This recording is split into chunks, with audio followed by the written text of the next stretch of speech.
வளர்ந்து வருகின்ற டிஜிட்டல் துறை உங்களை முழுமையாக விழுங்கி வருகிறது. கோவையில் எஸ்.என்.ஆர். சன்ஸ் அறக்கட்டளையின் நிறுவனர் நாள் விழா கொண்டாட்டத்தில் சின்னத்திரை நட்சத்திரம் கோபிநாத் பேச்சு. கோவை ஆவாரம்பாளையம் பகுதியில் உள்ள ஸ்ரீ ராமகிருஷ்ணா கலை மற்றும் அறிவியல் கல்லூரி வளாகத்தில் இன்று எஸ்.என்.ஆர். சன்ஸ் அறக்கட்டளை நிறுவனர் நாள் விழா கொண்டாடப்பட்டது.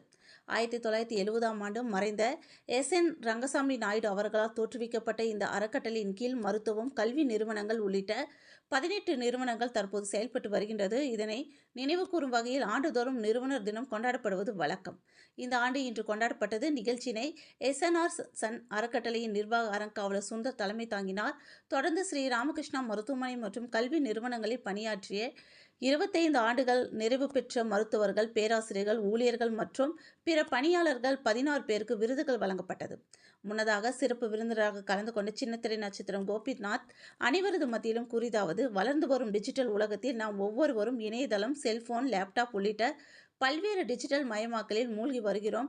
அருகில் உள்ள மனிதர்களும் பேசுவதை விட செல்போனில் சின்ன சின்ன வீடியோக்களை கண்டு தனியாக சிரித்து வருகிறோம். இதே நிலைமை நாளுக்கு நாள் மாறி வருகின்றது.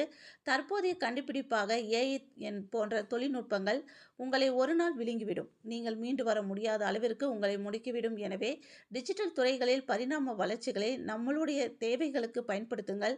தேவைக்கு அதிகமாக அதில் மூழ்காதீர்கள் என்று அனைவருக்கும் எச்சரிக்கை செய்தார்.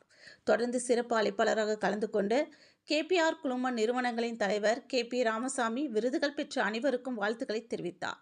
இறுதியாக ஸ்ரீ ராமகிருஷ்ணா பொறியியல் கல்லூரியின் முதல்வர் சவுந்தரராஜன் நன்றியுரை கூற விழாவை நிறைவு செய்தார். இதில் மருத்துவர்கள், பேராசிரியர்கள், ஆசிரியர்கள், மாணவ மாணவியர்கள் என பலரும் கலந்து கொண்டனர் என்பது குறிப்பிடத்தக்கது.